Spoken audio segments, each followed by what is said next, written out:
fuck, that's my father. He didn't have any idea that I was standing next to him. It all changes when one fateful Saturday afternoon, life completely is never the same again. As a 6-year-old, I watched my mother and her boyfriend drive off, and I didn't see my family then for a number of years. And that's when the police found me. I basically said to the department, I'm never going back. You know, they were mean streets. You had to have your wits about you just to survive. It wasn't just about what was going on at home. It was also the kids around you as well. I was institutionalised. I went and slept rough in a half-constructed house. What we're doing isn't new.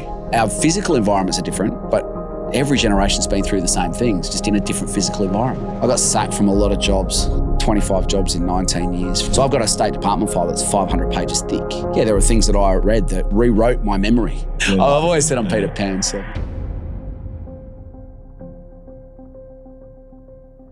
I was saying that we come in not knowing anything. We give genuine reactions or whatever, just try to come in with empty canvas. So I was wondering about that, and I didn't want to. Yeah. I was sort of prompted Pamela because I believe she's read the book, and she told me she was finishing it over the weekend. Yeah, and she was loving it. Yeah, and I said, I've got a copy for the boys, and she said, yeah, that's great, they'll love that. And I was thinking actively, yeah, what the fuck are they going to ask me if they don't know anything about the fucking book? Yeah, true. That's okay. No, but as in. No, because you've obviously seen a few of our podcasts. Yeah. We'll dive in about you, your life, where you're from, where you came from, adversities. Yeah. You know, and kind of we'll go on that journey together. So you don't know anything about me? Nothing. That's fucking, oh man, that's crazy. Really? Yeah, that is crazy. Again, that's our style. Like I love that though. I want to come in. I want to get to know you. Like a genuine conversation. Genuinely, not even from reading your book. I want to know you from a face-to-face. This is something that I say to a lot of my guests. It's like, man, I grew up, we're Lebanese. We've got a lot of family, a lot of people around me. I've known my whole entire life, first cousins, that I'll get to know you today more than I probably know 90% of my cousins, because I get to sit here with you for an hour and a half. I'm giving you my full devoted attention. Yeah, it's awesome. I love Nothing's around. I get to speak to you and like get to know you for you. And I think that's a beautiful thing. Like it's authentic. Yeah, it's authentic. And yeah, so that's why. And it's the experience for us too. Like for me, more than anything, I just love the experience of life. I love experiencing different things, different people. I love people. Well, that's what I get out of the building game, because I go into people's homes. Yeah. So connecting in their home, in their space. Yeah. When people are never more comfortable than they are in their own space. True. So when you go into their homes, you're not there to sell. You're there to connect, and then you can sell. Yeah. What is your background? Aboriginal. So, fully? No, black dad, white mum. Yeah, nice. Okay. Are we recording? Yeah. Yeah, great. Yeah. Do you want to? Yeah. Well, the thing is, like, I don't know much. I obviously don't know much about you, but from what I do know, the little amount that I do know, your story is like the pinnacle of like what our podcast is about, like adversity, but also success. You know, and there's a story in that, isn't there? Yeah, there is. I was a young bloke in Adelaide, a small child. 2 years old, born to a black father, a white mother, and into a family of dysfunction. And so my mother had some mental health issues, in and out of health facilities, if you like, even in the early 70s. So before mental health was a big sort of societal thing. And so I was institutionalised. My earliest living memories of being placed in an orphanage at 2 years of age, late at night.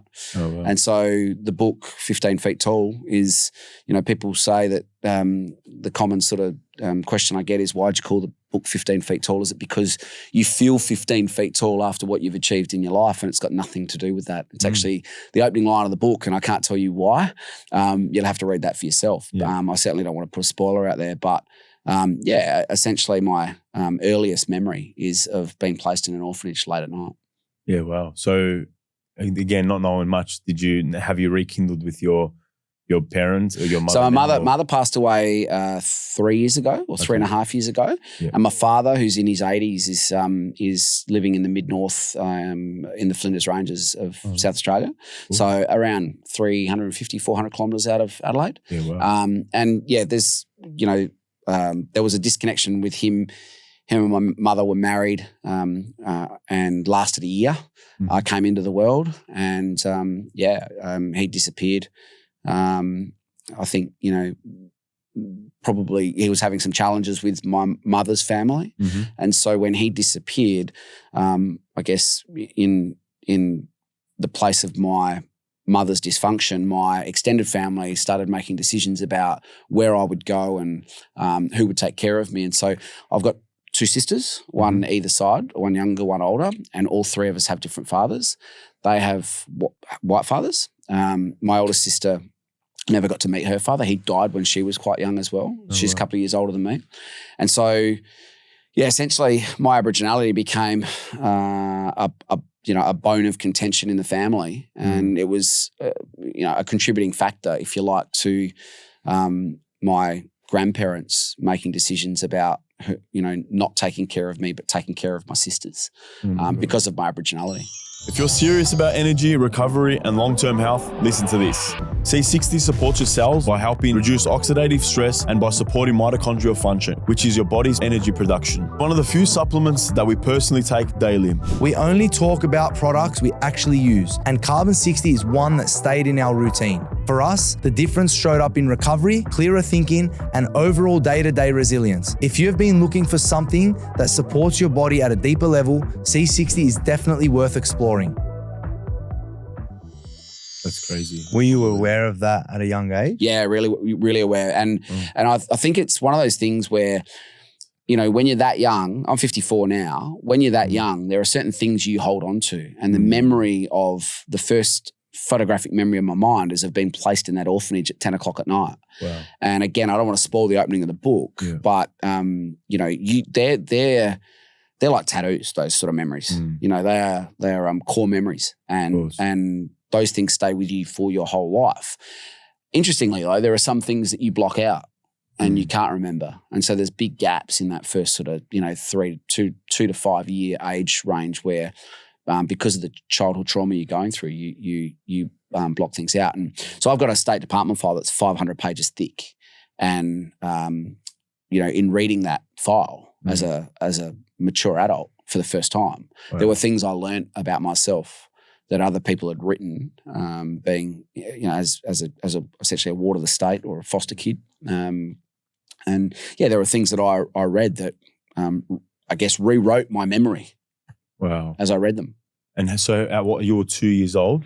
2 years old when I was placed in an orphanage, and then in and out of the orphanage. And to be fair, my sisters were also initially placed in that orphanage. And it was sort of respite care where, you'd get placed in temporarily. But then my institutionalisation continued on, whereas my younger sister went and lived with her father, and my older sister went and lived with my white grandparents on my mother's side. And so, I was displaced completely, and then went into essentially foster families from the age of about, I think it was about 6 through to about 14. And at 14 years of age, I mechanically removed myself, i.e. I ran away from my last foster family and slept rough. And there's a really cool story about how the same day I ran away, I ran into my sister's boyfriend in a fish and chip shop 10 kilometres from my foster family home, and by chance. Wow. And they took care of me for the day. And then they convinced me to return to my foster family, but I pulled the wool over their eyes and told them to pull up in the street. And I had no intention of going back to that home. And so when my sister's boyfriend's car roared off, I went and slept rough in a half-constructed house. Wow. And then went to school the next day, and that's when the police found me, and because I was reported missing, and I basically said to the department, I'm never going back. Why was that? Why? Because I'd had enough. At 14 years of age, I just had enough. I'd been through, for various reasons, I'd been in, I think it was 4 or 5 different foster families, and at 14, I'd been through too much, and I basically just said enough is enough. If the department continue to place me with people through my teenage years, then I'm just going to do the same thing again. And I was a flight risk essentially for the department. Knowing how self-determined I was at 14 years of age, they had no choice but to listen to the messaging. And that's when, as unsuitable as my mother's care still was at that age, they returned me to live with my mother, which then opened up a whole world of opportunity for me, because my mother was still dysfunctional, but she was happy to have me back in her care. But what that did was, with very little parental control, it opened up my misadventure in my life. And, girls, cars, all that sort of stuff started coming into view. smoking dope, all that sort of stuff as a young teenager in Adelaide. Well, just want to rewind back because I have a 2, almost 3-year-old daughter, and sometimes it's like me leaving her just to go to work is almost like traumatic for her. So I can't imagine as a 2-year-old being left to an orphanage, like how that would affect you for a very long time. Yeah, and it's not just that. There's another story in the book as I'd gone to spend some temporary time with a foster family, and sort of I kept in between the orphanages and the first foster family. I kept going back to live with my mother here and there. So up until about the age of 5 or 6, it was kind of, when my mother didn't want me or couldn't or didn't have the headspace to take care of me, she would just ring the department and say, come and get him, or I'd be put in temporary care. And so the last time that occurred was she and her partner of the time physically dropped me off again late at night. And I can remember the core memory being that I can remember fighting as like a 6-year-old, fighting them as they pushed me up to the door, and they literally pushed me inside the door of this foster family, and the door shut. And as a 6-year-old, I watched my mother and her boyfriend drive off, and I didn't see my family then for a number of years. That's man. That was crazy. That's crazy. And again, I'm really feeling it because I've got a young daughter, and just can't imagine, man. That's crazy. So, do you know, as obviously you got her older, did you know what your mother had gone through? Like, as in what was her traumas? I came to learn that later in life. Yeah. So when I went back and lived with her at 14, it was pretty obvious. I mean, I wasn't the same kid that left her when I was younger. I had a lot more life experience, and my State Department file, the notations state that I was way older than my years from a mental capacity because of the sum of my experiences. So what I'd lived through had accelerated my my learning, if you like. And so, whilst academically I was a pretty bright kid, and schooling, like, I didn't really have any issues with learning. It was more about my environment that I was in, and so that, and the instability of those environments, and so that affected my mental state. And so as a kid, I'd have this fight or flight mechanism that always kicked in because I was always waiting for the next removal or the next displacement, and so that bred in me an insecurity that came through in every other part of my life. So school, to be fair, school was actually a really safe place for me because it gave me a sense of stability. I'd be in the same place for a period of time. So yeah, in answer to your question, I did find out. I learned more as I got older. But even when I returned to live with my mum at 14, she was still, how would you put it? Like, she was still dysfunctional and unstable. And so as a 14-year-old boy, no father, no strong male influence. That was both a license, but also a setback. So whilst I could do what I liked, because there wasn't a lot of control, I also lacked a strong male figure around me who could direct me and I could learn from. Yeah, 14, it's very, like, it's kind of a dangerous position to be in, but it's also very freeing. Like, at 14, you'd be loving it. It's because you can be doing what you want, but also you can go the wrong way too.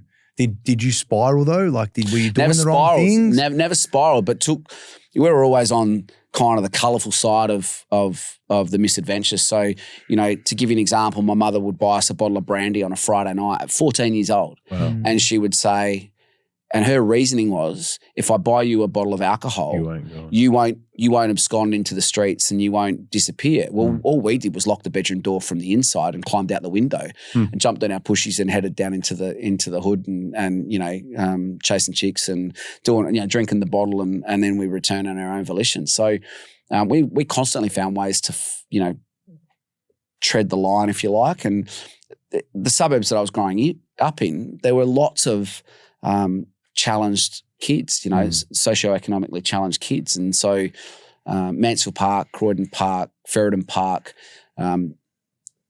these suburbs had a lot of housing commission homes. And so you would have kids that had similar backgrounds and it was, they were mean streets. So it was, you had to have your wits about you just to survive. It wasn't just about what was going on at home. It was also, the kids around you as well. Well, you know when you were getting pushed into that foster home, what are the foster parents, what are they doing on the other side? Are they comforting? Are they good people? Yeah, I think that's the interesting thing is that none of the foster parents until the last one that I actually ran away from, who were a younger couple who couldn't have their own children. Most of the families that I was with were really good and they were great environments for me. But for practical reasons, you know, one of the foster families had their own issues with their own children, and so they had to release me.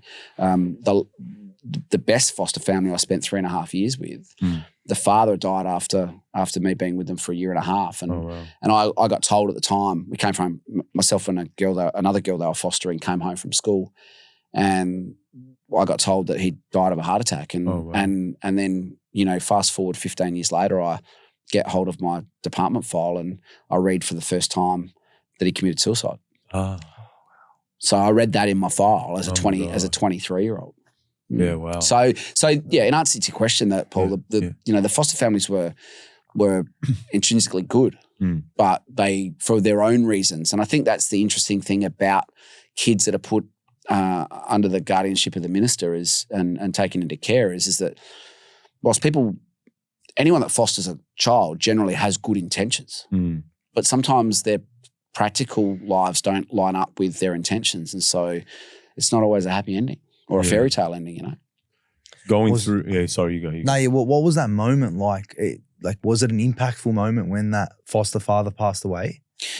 Well, he was the first foster father and first father-like figure. I think I was just short of my 10th birthday when that happened. I'd been with that family for about 18 months, and he was a truck driver, and he was 35 years old, and he would take me out in his truck, and I'd come home from school and there'd be, you know, a couple ton of sand in the backyard to, you know, give me a sand pit, and he taught me how to grow veggies, and, you know, he had an aviary, and he loved his rainbow lorikeets and lovebirds, and so, you know, there was these things that like felt like a family environment that really, and again, core memories that I held on to. And they were really important for me as I got older because it showed me that I had enjoyed some moments of normalcy.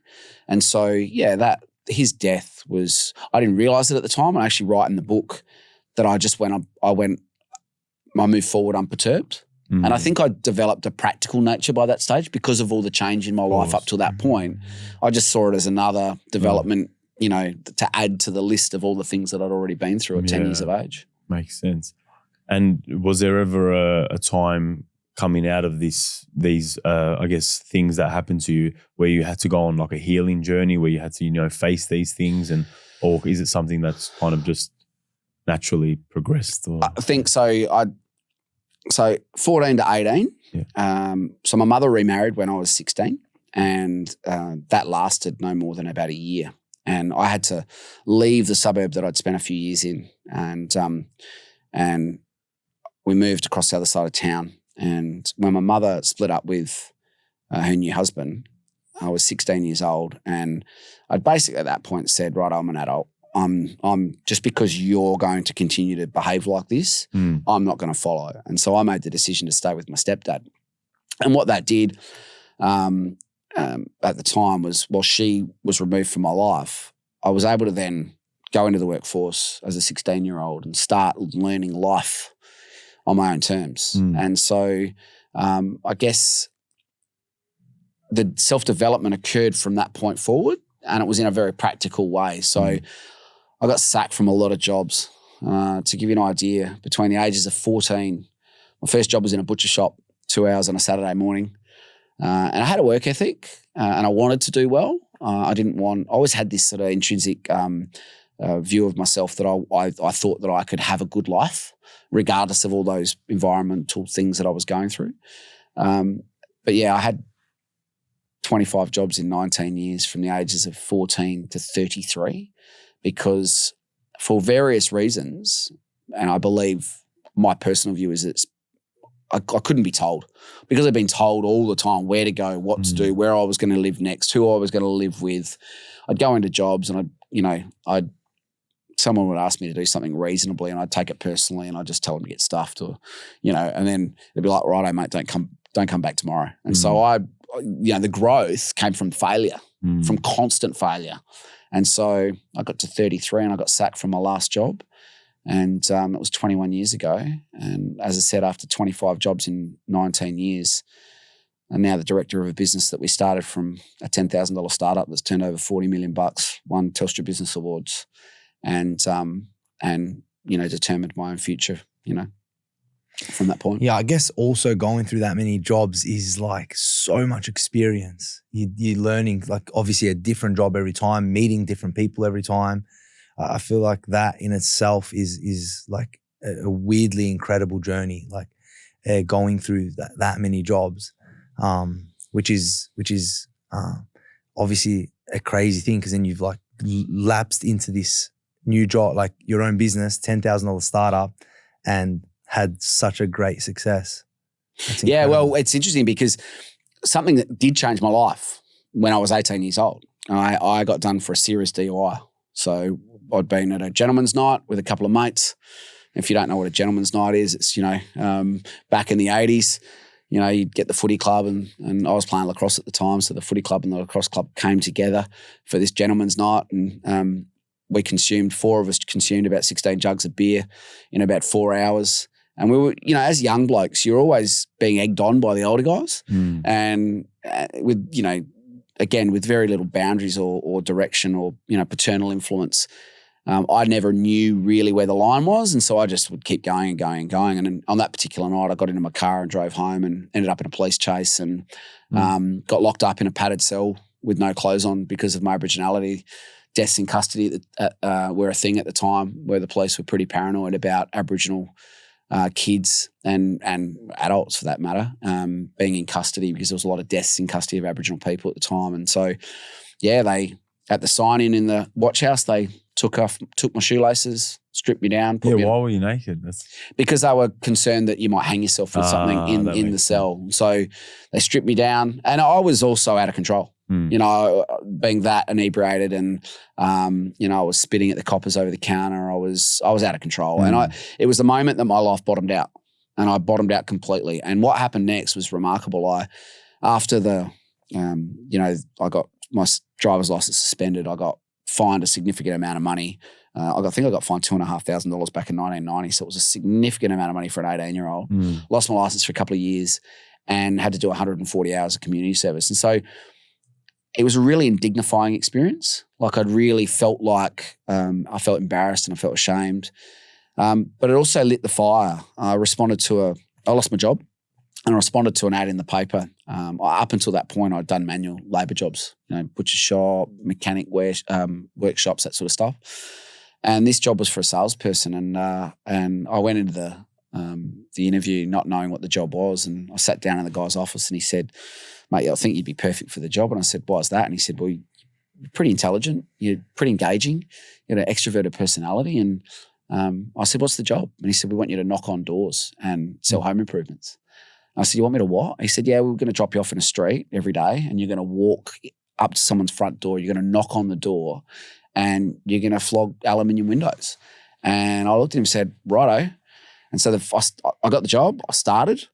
And I shit myself. Like, I genuinely, we were out knocking off cars, but yet the thought of walking up to someone's front door just scared the bejesus out of me. And so I lasted, and I was having these small wins along the way where I could actually see that the person on the other side of the door might have been just as challenged as me in a different way. They might be on the pension, or they might be a war veteran, or they might be unemployed, or they might be a single mother. And I started to work it out.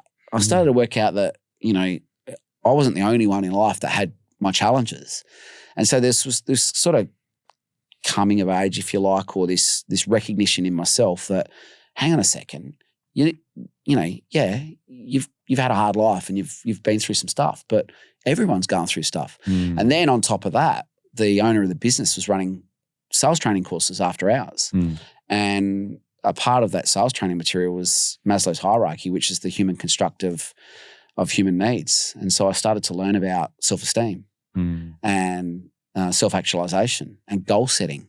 And so that set me on this path of getting the right information at the right time that really opened up my mind. And whilst I was living this sort of double life, whereas on weekend I was hanging out with mates and who were doing drugs and stealing cars and escalating their involvement in the darker side of life.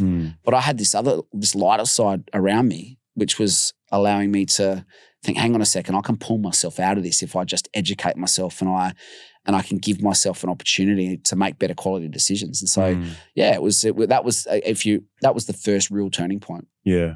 It sounds like at no point did you ever like feel sorry for yourself. As in like, it sounds like you always just pushed through no matter what situation you were put in, you kept moving forward. And I think that was the thing that set you up for success is like, you know, your attitude and your perspective on life sounds like it was always to move forward, to be positive. You know, if you're not, your mum's on this projection, I'm going to stay with my stepfather. Like you were always adjusting to what was best for you and not trying to like, you know, feel sorry for yourself or just like give up on yourself. You kept pushing. What do you think was the driving force of that? I looked at other kids, you know, like not being invited to birthday parties, not having my first birthday cake until I was 8 years of age. I just felt like, hang on, why can't I have all those things? And you're right, I never gave up on myself. And I had this inherent belief within myself that I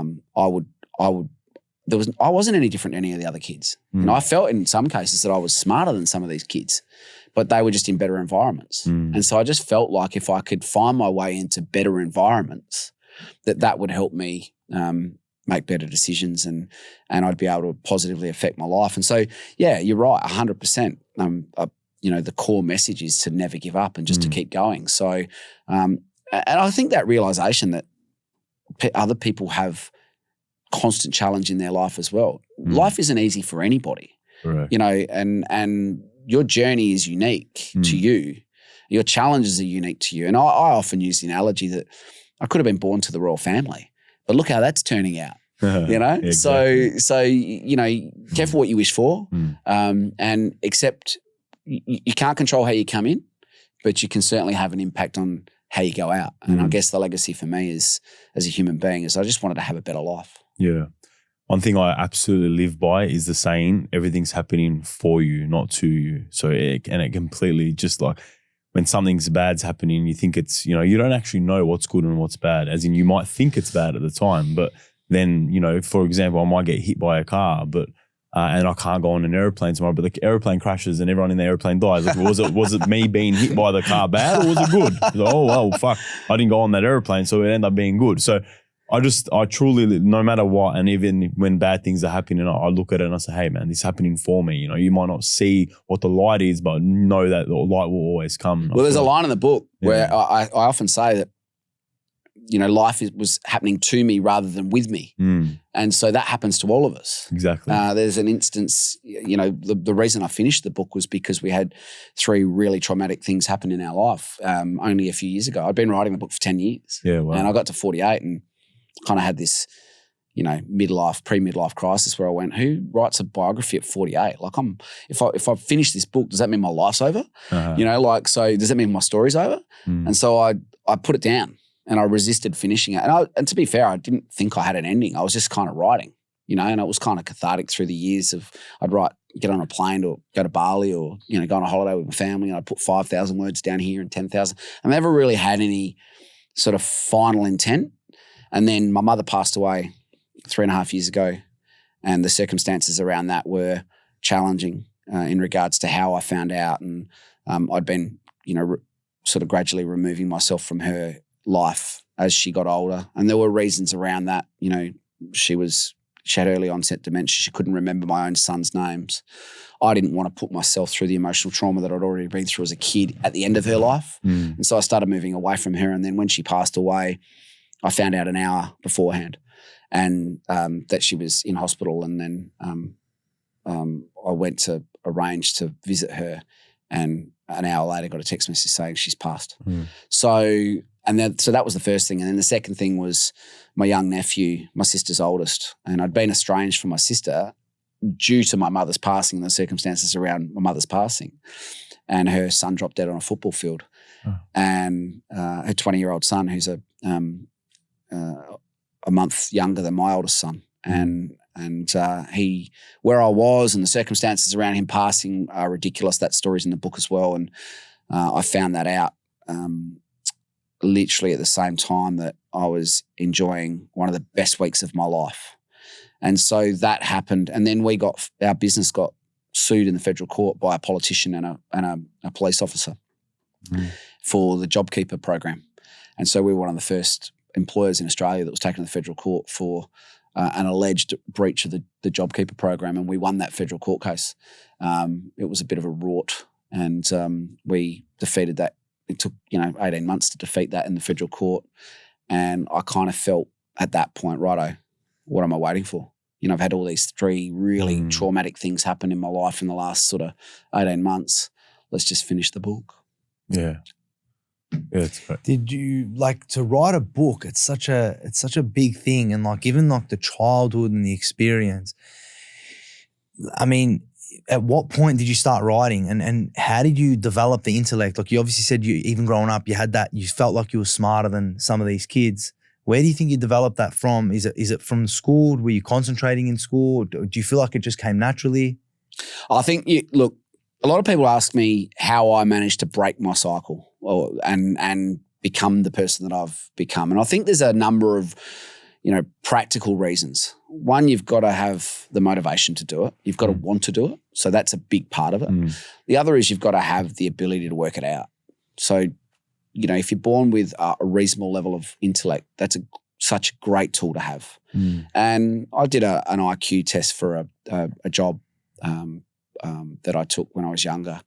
And the results of that IQ test encouraged me to understand that I was born with something that not everyone's born with, and that was a reasonably big brain. And so I had that reassurance as I was growing up that even though my practical circumstances and my decision-making at certain times was really poor, I could work it out. And that's in everything. So I apply that to everything in my life. I look at anything and think, I can do that. I can do that. I can work that out. And with the advent of social media and online content now, we've never had more information as a society. Yeah. So to work it out. And so in answer to your question, writing the book was pretty easy. Writing the book was the easy part. Editing the book was particularly difficult. And what's been awesome is the after effect where it's opened up connection to so many people, and I've been overwhelmed and humbled by just how much people are taken by, I guess, my story and I guess the courage to tell the story. Yeah. One thing that I picked up on while hearing that, and something that I always say is for example, in your circumstances, you've had to fail many times, and to me, the key to success is failure. It's how many times can we fail until we succeed? And I feel like a lot of people that are in more of a fortunate scenario growing up, they're the ones that actually are more scared to take the risks to fail because they've been sheltered so much in their lives that they don't have the ability to fail quick. They're always kind of sheltered. They're not trying to take risks. They're too scared to take those opportunities. Whereas I feel like you took failure on the chin and you kept moving forward. And I truly believe that is the major key to success. It's success is failure. It's how many times can we fail until we get it right? I learned that in the sales training that I did as an 18-year-old. Everything's a numbers game, and everything's applied effort, right? So you learn as a kid. Life is a grading system.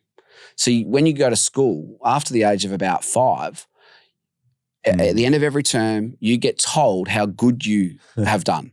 Yeah, that's life. In your job, you get told how good you've done and you get rewarded appropriately. Now, whether people like that or they don't like it, that's the game of life. Yeah. So, if you just have to understand that if you want to do better, you got to do better. Yeah. You just got to apply yourself.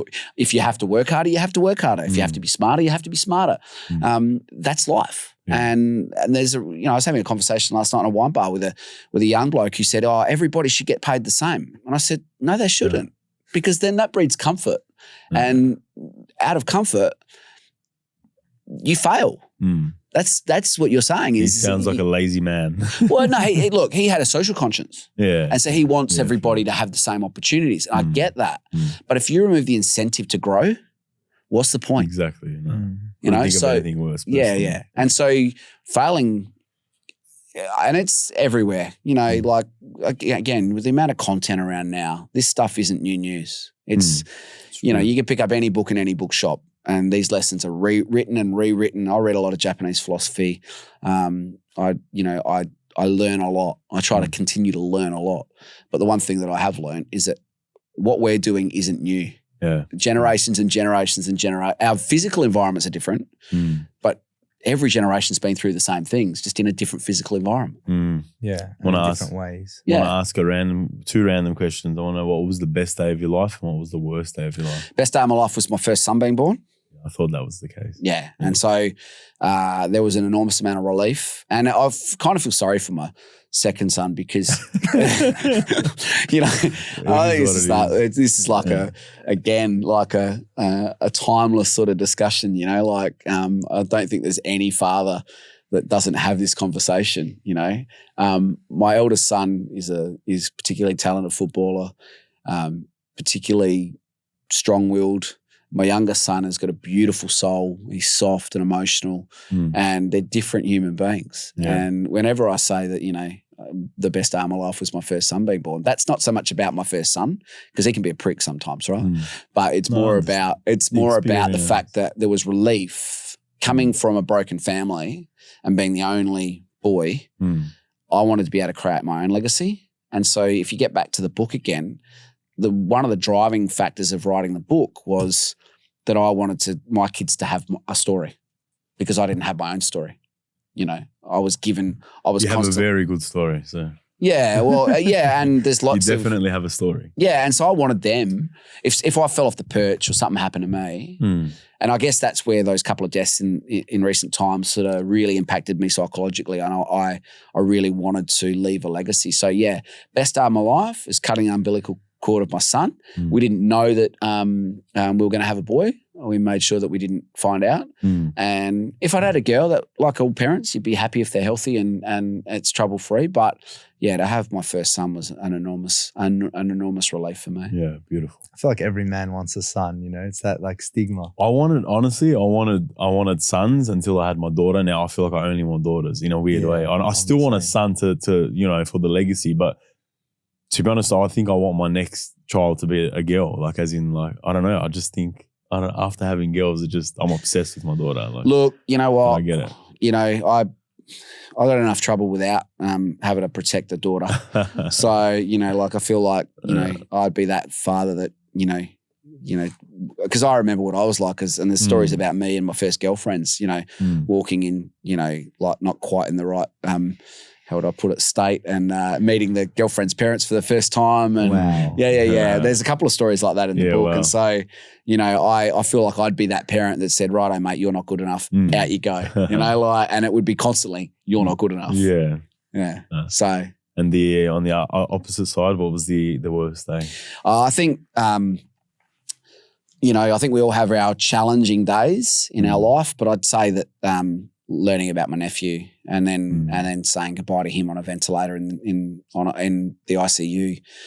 I don't think anything prepares you for, you know, the death of a young person. And when it's so tragic, you know, he dropped dead on a footy field on a Saturday night in front of his mother. You know, his mother picked him up off the ground. Terrible. Yeah, and it was a really impactful story. So I'd have to say that that's probably, you know, nothing really gets close to that. And I really struggle with mortality. I really, you know, only last week I had a book event in Adelaide where it was a reconciliation week event for the book, but one of my best friends had passed away with bowel cancer and we were at the funeral at 10 o'clock and I was, you know, holding a 50-person event for my book at 2 o'clock. So, you know, that never gets lost on me, the preciousness of life. And even now at 54, I think as you get older, you're far more aware of your mortality and what you're leaving behind if something does happen to you. And again, that gets back to the motivation to finish the book. And I guess also constantly try and get better as a human being. Even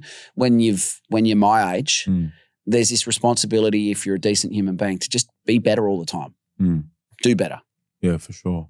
I think that it's one of the hardest things to come to terms with, mortality, but I think it's also one of the most beautiful parts of life. I think it's and And again, I think once we do cross over, we'll understand it a lot more. I think that, again, obviously it's the hardest thing to go through, but it's also like if we just lived forever, there would be no urgency, there would be no meaning. Like it's like we're put here without knowing much about, where we are or where we go or what's happened. Yeah, sure.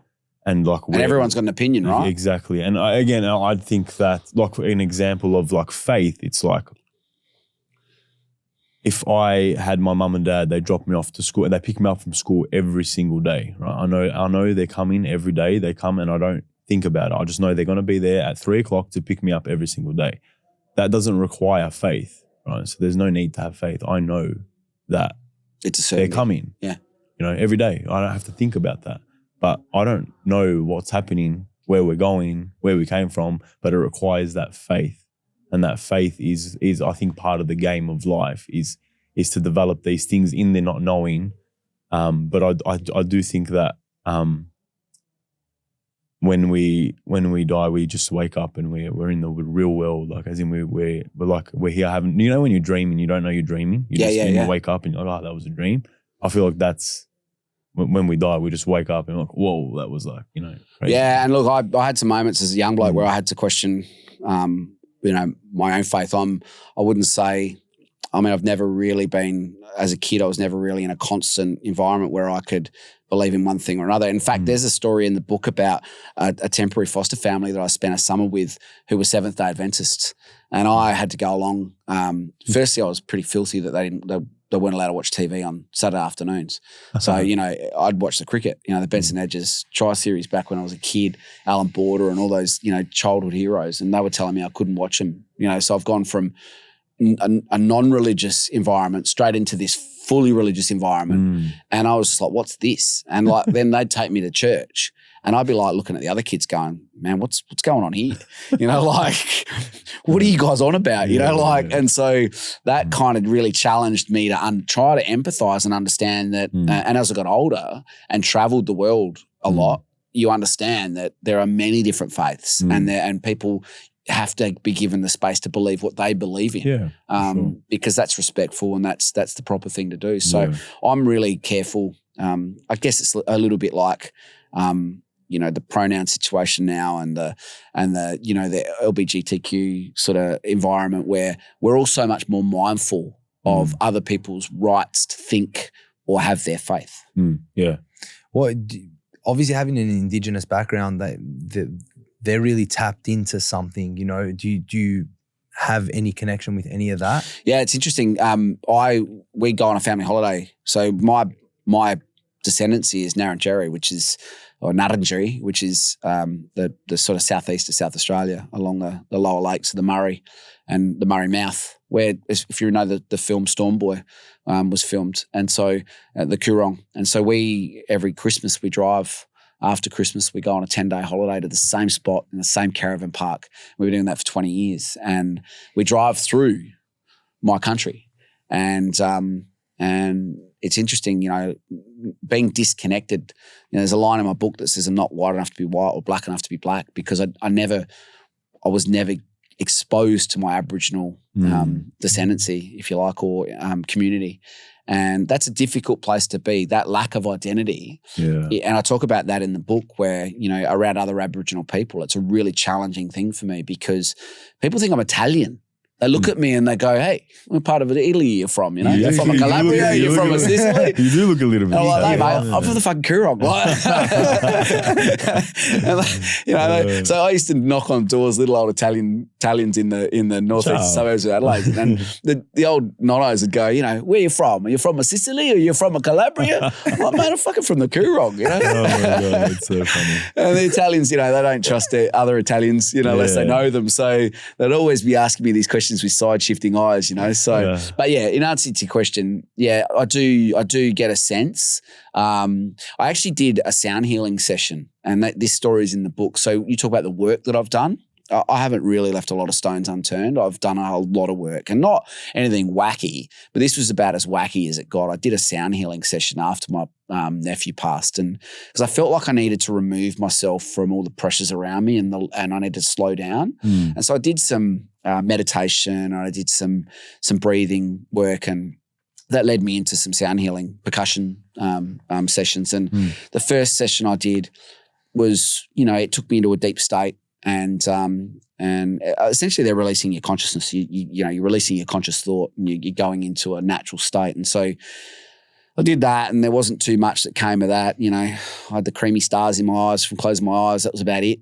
But the second one freaked me out. I'd done a fair bit of meditation. I'd really slowed my breathing down over a number of months, and I went into this session, and I had 3 Aboriginal elders, like slides, like the old photo slides. They all came into the sort of the frontal lobe of my brain, and these, I don't know how long, a bit like a dream. I didn't know how long it lasted, but these images came into my mind one after the other. And I felt like, and this is going to sound a bit wacky, but the story's in the book. Yeah, no. I felt like that was a connection. I felt like it was a really meaningful thing. I think I felt like, I was being reassured that I didn't need to convince anyone of my Aboriginality. I didn't need to tell anyone to prove it. I felt like I was being told that it's okay. Your journey's different. Your disconnection's different. And I think that's part of the uniqueness of the book is I'm not a stolen generation. I was displaced by my white side of my family because of my Aboriginality. So while my book starts with my Aboriginality, it's not about my Aboriginality. It's about displacement and resilience and growth and all those things that come after that. So in answer to your question, I do feel, and I've always felt like my Aboriginality was never in question spiritually. Yeah.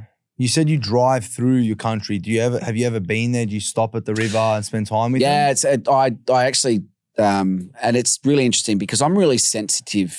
The Aboriginal industry, if you like, in Australia is a really sensitive environment because, and so it should be. There are stories that need to be told, and people are very passionate about those stories. And so I'm very sensitive back the other way. I want to make sure that I'm as respectful as I can towards my fellow Aboriginal people, and not, everyone's truth within this discussion is slightly different to everyone else's. And so mine's a fairly unique truth. And I feel like even as unique as it is, it's not often talked about because the stolen generation is the predominant discussion. And so I feel a sensitivity to not overstate or to encroach. And that leaves me in a pretty vulnerable position because when you walk into a Black community, you feel this sense of not belonging. And yet you don't have any, because there's kind of like this questioning look. And I used to feel that at school. The other Aboriginal kids would go, oh, but you don't look Black. Who's your dad and who's your mum? And there would be this kind of cynical, sort of question. And so I never denied my Aboriginality, but I was always really conscious of the fact that if I overstated it, it might set me up for bullying, or it might set me up to be, for other people to be critical of me making that claim. Do you think that's a true outlook on it, or do you think it's like a bit of an insecurity towards it? No, I certainly don't. I'm not insecure. I've always admitted it. And when I say admitted it, there's nothing to admit. I've got a common seal. I'm an authentic Aboriginal person recognised by Aboriginal elders within my state file. There's commentary that goes back to when I'm very young, and it's the core reason I was displaced in the first place. So my truth is absolute truth. There's no insecurity from my perspective about my Aboriginality. It's more about my insecurity about how that fits in with other Aboriginal people and the Aboriginal construct. Yeah, that's what I meant. Like the insecurity of like being in those environments. Is it just an insecurity, or are they actually looking at you funny? Oh, look, I think that's subjective in any environment. You're going to get that in the Middle East. You're going to get that in India. You're going to get that in any sort of indigenous culture. Legitimacy is a valid question, especially when there's, I guess there's financial consequence around some of these things these days. So I understand that. And but I grew up in an era where, the casual racism would be remarks like, oh, you're only claiming your Aboriginality to get a low interest loan. You know, there's a lot of discussion around false claim. And so you've got to be really careful about how you present in that space. Have you ever rekindled back with your father? We haven't really touched on your dad much. Well, so there's a story in the book that, so when I was 12 years old, I did some access with my last foster parents before I removed myself. The State Department was pretty keen to reunite us, and I spent a number of weekends with him, and he was living in a housing commission home in a very poor part of Adelaide. And he'd had his own issues. He was displaced very young as well, so he was orphaned. And the very little I know of my father, he was orphaned quite young. And he had some mental health issues as well. He was a returned serviceman. He served in the Vietnam War. And he had a certain deniability about his own Aboriginality as well. He, for whatever reasons, I'm not sure, but he had some Indian ancestry involved in his Aboriginal lineage as well. Yeah. And so that's kind of where my extended family got the whole thing of putting to me that, you know, at certain points, oh, you're not properly Aboriginal, you're not this, you're not that. But anyway, my father, I had a few access visits with him on the weekends, and I just never felt comfortable. And so I said to the department, look, I just don't feel comfortable. And I went back and lived with my mother. And I didn't see him for 9 years. And then the first time I saw him again, and the last time I saw him was when I was 24 years old. Oh, wow. And I'd been with my partner, Melissa, for about a year, and she was working in a shopping centre in Adelaide's inner southern suburbs. And I went to pick her up, and I was an hour early. And I thought I'll just stop at the pub and I'll grab a pint and watch the last quarter of the footy. And I walked up to the bar of this front bar, this pub, and I looked to my left and I was like, fuck, that's my father. Oh, wow. And he was leaning over. He was inebriated. He didn't have any idea that I was standing next to him. And the bar was a U-shaped bar. And I said to myself, righto, what are you going to do? And so I determined that I'd grab my beer, I walk around to the other side of the bar in full view like we're sitting now, about 6 or 7 meters away. And if in the time it took for me to finish the beer, in a relaxed fashion, he would notice me, then I would receive him. And half an hour later, I turned the beer glass down on the bar and walked out of the pub, and I've never seen him since. Wow. And that was 30 years ago. I just kind of got goosebumps through my head. And so my reasoning with that is that I made the decision fairly young that if people don't care about you enough to be there for you when you need them the most, what good is it chasing rabbits down holes? I love that self-respect that you had for yourself, that you didn't, feel the need to, you left it with your intuition to say, hey, if it comes, it comes. If it doesn't, you've had that perspective, and it keeps coming up, but it's a big key to success and living a good life. I feel like you've nailed it. You've got to live with yourself, right? So ultimately, and I think that's in your successes and your failures. There has to be a self-awareness. And if more people had self-awareness, I'm not perfect. There's plenty of flaws, and, in one sense, I guess I'm grateful that I haven't stuffed it up enough that it's been so consequential that I haven't been able to fix it. So when I do fail, I have a pretty critical and disciplined review process of myself where I, say, righto, don't be a dickhead, get on with it, dust yourself off. We all make mistakes, Who's been the most influential person in your life? I was very lucky through, and I think it's because people loved my spirit. People have always loved my spirit. It pisses a lot of people off because I'm not conventional. Like I'm a see ball, get ball kind of guy. I've got a no dickhead rule. And I kind of like, if I don't like something, I say it. And that pisses a lot of people off. So, but I've also, people have picked up on the fact that there's this, I guess this, there's a good egg. And I've been lucky enough along the way that I've had some really good mentors, some really good male figures along the way that have picked up on my spirit, seeing the energy, seeing the talent, and kind of, I was kind of always unharnessable, and people sort of want to fix you, like they want to be the one that that fixes you finally, and I've let a lot of people down in that regard because my ego is as big as theirs and I don't let them fix me. I want to fix myself. And so, but I've been lucky that a lot of males in my life have come along at the right time and I've been able to learn from a lot of different people in my life. Yeah.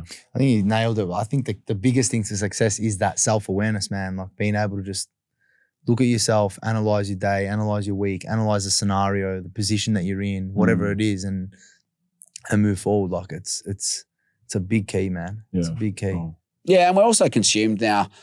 Stresses of life are big. Like they're big, like no society's never been more challenged. So to be able to remove yourself from that construct and look from the outside in a little bit more, I guess I've led a life like that. And having that file, it's 40 pages of that department file at the front of that book.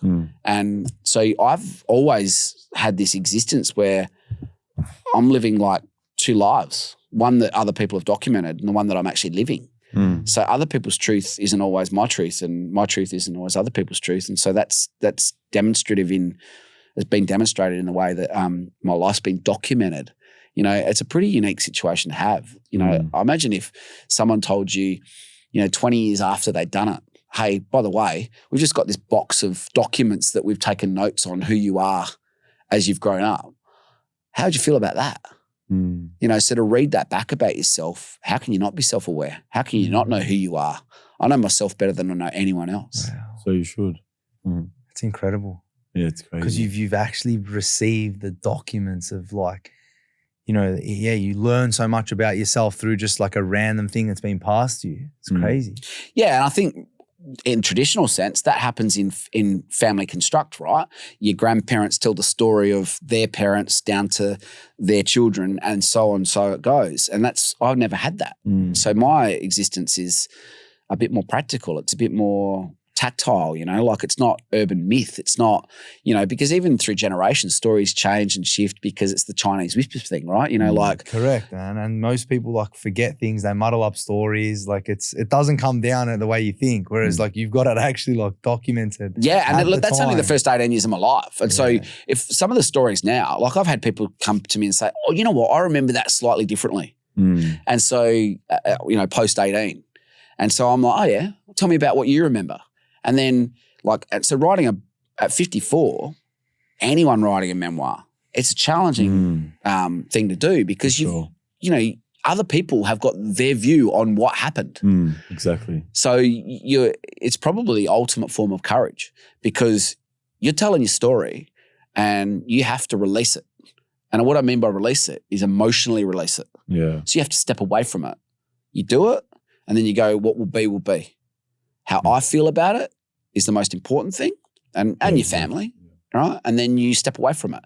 People can have their opinions because you know what?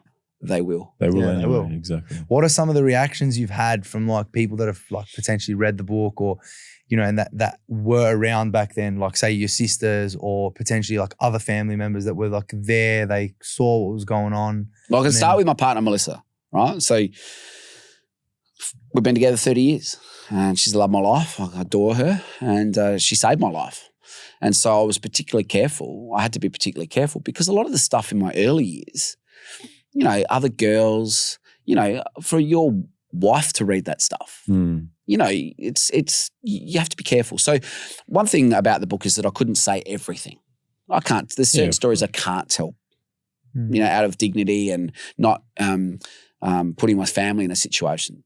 And that I did some pretty ordinary stuff as a young bloke. And for legal reasons, I can't talk about some of that stuff. And that's okay too. You don't have to tell everyone everything. But the reactions have been interesting. There have been people that have outwardly ignored it because they don't want to read the truth. To give you an idea, Melissa, I put the manuscript on my kitchen bench and I left it there for like 3 months before we went to publishing. And I said to her, read it. She never read it. And I had to pull the trigger. And I said, look, I'm printing this. Like we're going to print. And we printed it. And we had like 700 physical copies. And I came home from work one day and something was quite a little bit off with her. And I looked at her and I said, what's wrong? And I said, you read the book, didn't you?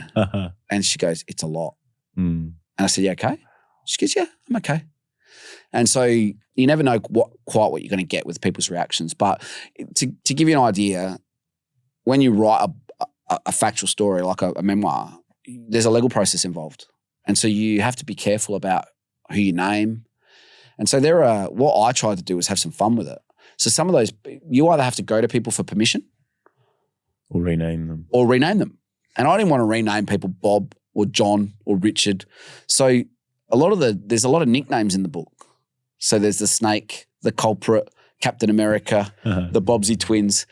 And people think I invented these names, but they're actually real nicknames. So those people know who they are. Oh, wow. But no one else does. And so we had a bit of fun with it, right? So it also makes the book a bit more enjoyable to read because, you know, early childhood trauma is a heavy subject. And so one of the wonderful things, bit of feedback that I've had is people coming back to me and say, oh, I really laughed at that and I really enjoyed that. And because I wanted people to enjoy, you know, the worst thing in the world is when you watch a movie or you do something for pleasure and all it does is drag you down emotionally. And it feels heavy, you know? So I wanted people to enjoy it. And I guess that's been the greatest thing about it is you don't know you don't know what feedback you're going to get from people. But the feedback's been overwhelmingly positive, and I'm so proud and glad and a little bit relieved that people have enjoyed the experience of reading the book. So you know, they learn, they laugh, they cry. You know, that's to me, I guess it's done its job. You know, Good story. Yeah. Have your sisters read the book? Yeah. So my older sister read the book, and you know, there's some moments that challenge her. And to her great credit, and she's been through a lot in the last, 3 years with losing her son. Of course. And she's got another son as well. And so emotionally, she's been very gracious. You know, she's been very generous. And even though I'm very, there's some critical sort of text in there about our relationship at certain points, but she's been very generous. And my younger sister, it's filled a lot of gaps in for them as well. Because whilst I was being removed, they kind of didn't know what had happened to me, and so that's brought us a little bit closer in that respect. So yeah, that's been a positive as well. Have you maintained a good relationship with them throughout all the history of like? No, that's not the case. I mean, myself and my younger sister, because she lives geographically like 100 kilometres away. So, I had moved to a point where before my nephew dropped dead. And after my mother's passing, and this is detailed in the book, where I had made a decision at 50 years of age to completely write off my whole family, other than my kids and my wife and the people around us that were closest to us. So my two sisters, my extended family on my mother's side, I made a decision to just completely disassociate. And then literally 3 months later, my nephew drops dead. And so there's a description in the book of me being at the funeral, having these thoughts of, fuck, like 3 months ago, I didn't want to see these people for the rest of my life, and I've got more of my family in one place than has ever been in my life in my 50 years. So there was that kind of, that point where I was being challenged emotionally to go, well, how does that work out here? And then there are some things that are just more important than how you feel at one particular point in time. And that is, and I detail it again in the story, that it was really important for me to be there, not for my own reasons, but for other people's reasons. Be there for my sister. She just lost her son. Of course. And so, that again is the self-awareness of knowing what to do, when to do it, and for the right reasons. Yeah, so, and you got to show up in those moments. Yeah, and sometimes it's not about you. Sometimes it's about other people. Yeah. What was the driving force behind wanting to dissociate yourself? Well, the circumstances around my mother's passing, and how I found out, and my sister and my older sister and I our relationship had been descending over a period of time, and to be fair, my sisters have both had to deal with their own childhood trauma. Yeah, and so I was making active efforts. I felt like my elder sister was still trapped in that blame cycle. And I didn't want to blame anyone anymore. I was spent, all I wanted to do was live a positive, happy life. And so it was more about removing conflict. Yeah, makes sense. And good. it wasn't that I didn't love her. It's just that I didn't want to deal with the constant. The energy. Yeah. Yeah, it's draining. Yeah. It's definitely draining. Yeah. And then it all changes when, one fateful Saturday afternoon, life completely is never the same again. Perspective, that's for sure. Yeah. Yeah. If you could leave one message to the world, and let's say we were to die tomorrow, what would that message be? This is boring as, man. Just keep going. Just keep going. I say this in every talk and interview and whatever I do about the book is you've just got to keep going. Life's a box of chocolates. You don't know what you're going to get. Life is wonderful. I've had a great life.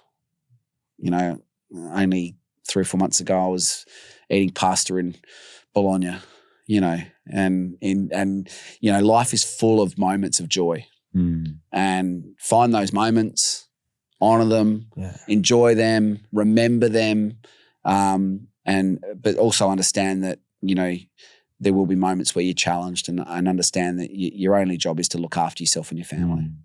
I hope you enjoyed it. Thank you so much, man. Thank you. Thank you for your time. 15 feet tall. I'm looking forward to reading it. Yeah, please do. And look, I'm grateful for the opportunity, and I love your stuff online. I think what you do is awesome.